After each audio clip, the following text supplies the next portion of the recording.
High বন্ধুরা, কেমন আছো? আশা করি সবাই ভালো আছো। আজ তোমাদের জন্য নিয়ে আসলাম একটা সুন্দর ভালোবাসার স্টোরি, লাভ ইজ ফার্স্ট। চলো বন্ধুরা শুরু করি। কিন্তু বন্ধুরা, তোমাদেরকে এত কষ্ট করে আমি গল্প শোনাই, কিন্তু তোমরা লাইক শেয়ার সাবস্ক্রাইব ফলো কিছু করো না। আমি তোমাদের থাকে এতটুকু চাই।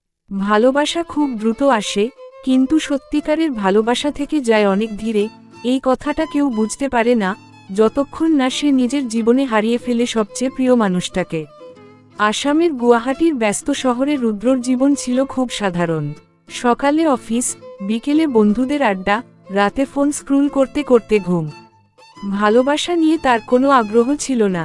সে ভাবত প্রেম মানে শুধু সময় নষ্ট, সম্পর্ক মানে ঝামেলা। কিন্তু একদিন সব বদলে গেল। সেদিন ছিল বৃষ্টি ভেজা বিকেল।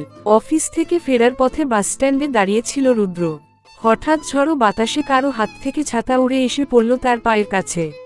সে ছাতাটা তুলে সামনে তাকাতেই দেখল এক মেয়েকে।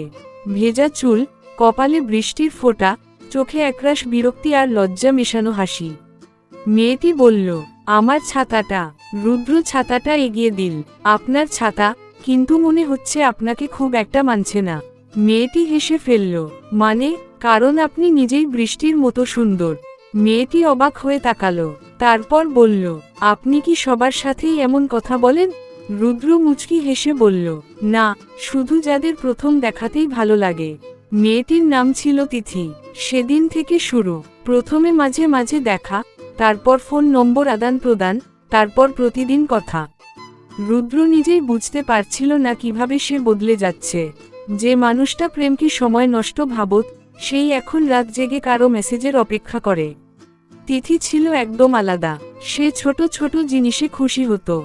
রাস্তার ধারের চা, পুরনো গান, আকাশে মেঘ দেখা, ব্রহ্মপুত্র নদীর ধারে বসে চুপচাপ থাকা, এসবেই তার আনন্দ। একদিন তিথি বলল, জানো, ভালোবাসা খুব ফাস্ট আসে। রুদ্র হেসে বলল, মানে? কারো হাসি দেখে, কারো চোখ দেখে, কারো কেয়ার দেখে মুহূর্তেই ভালো লেগে যেতে পারে। আর থেকে যায় কিভাবে? তিথি কিছুক্ষণ চুপ থেকে বলল, থেকে যায় ধীরে ধীরে, যত্নে, বিশ্বাসে, অপেক্ষায়। রুদ্র তখন কথাটার গভীরতা বুঝতে পারেনি। তাদের সম্পর্ক খুব দ্রুত গভীর হয়ে উঠল। সকাল শুরু হতো গুড মর্নিং দিয়ে, রাত শেষ হতো ঘুমিয়ে পড়ো শুনে। রুদ্র অফিসে থাকলেও মনে হতো তিথিকে না বললে তার দিন সম্পূর্ণ হয় না। একদিন তারা ব্রহ্মপুত্র নদীর ধারে বসেছিল। সূর্য ডুবে যাচ্ছিল, আকাশ লাল হয়েছিল। তিথি বলল, তুমি যদি কোনোদিন হারিয়ে যাও? রুদ্র তার হাত ধরে বলল, আমি হারাবো না। সবাই এমনটাই বলে, আমি আলাদা। তিথি তার দিকে তাকিয়ে শুধু হাসল। সেই হাসির মধ্যে যেন অদ্ভুত এক কষ্ট ছিল। কিছুদিন পর তিথি বদলে যেতে লাগল। আগের মতো ফোন করত না, মেসেজের উত্তর দিত দেরিতে, দেখা করতে চাইলে নানা অজুহাত দিত। রুদ্র কষ্ট পেতে লাগল, কিন্তু সে বুঝতে পারছিল না সমস্যা কোথায়। একদিন সে জোর করে দেখা করতে বলল। তিথি এল, কিন্তু আগের মতো ছিল না। মুখ শুকনো, চোখ ক্লান্ত। রুদ্র বলল, কি হয়েছে? তিথি বলল, কিছু না। আমাকে বলবে না? সব কথা বলা যায় না। আমাকে তো বলতে পারো। তিথি দীর্ঘশ্বাস ফেলল, আমার বিয়ে ঠিক হয়েছে। রুদ্র যেন জমে গেল, পৃথিবী থেমে গেল। কি বললে? বাড়ি থেকে ঠিক করেছে।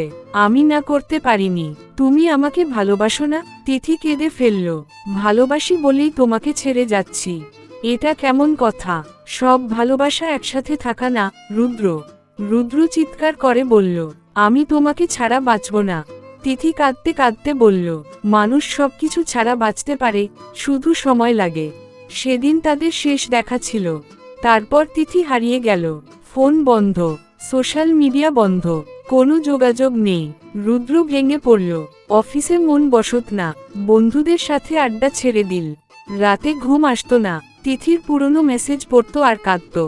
একদিন সে তাদের পুরনো চ্যাট খুলে দেখল, সেখানে তিথি লিখেছিল, লাভ ইজ ফার্স্ট সাইড, কিন্তু সত্যিকারের ভালোবাসা স্লো মোশনে মানুষকে ভাঙে। রুদ্র তখন বুঝল, তিথি আসলে আগেই জানতো এই বিচ্ছেদ আসছে। সময় কেটে গেল। 6 মাস পরে একদিন রুদ্র পুরনো সেই বাসস্ট্যান্ডে দাঁড়িয়েছিল। আবার বৃষ্টি পড়ছিল। হঠাৎ সে দেখল সামনে এক নারী দাঁড়িয়ে। কোলে ছোট্ট বাচ্চা, পাশে একজন পুরুষ। নারীটি ফিরে তাকালো। তিথি। দুজনের চোখে চোখ পড়ল। সময় যেন থেমে গেল। তিথি ধীরে এগিয়ে এল, বলল, কেমন আছো? রুদ্র হাসার চেষ্টা করল। ভালো। মিথ্যে বলছো, তুমি শিখিয়ে গেছো। তিথি চোখ নামিয়ে বলল, ক্ষমা করে দিও। কিসের জন্য?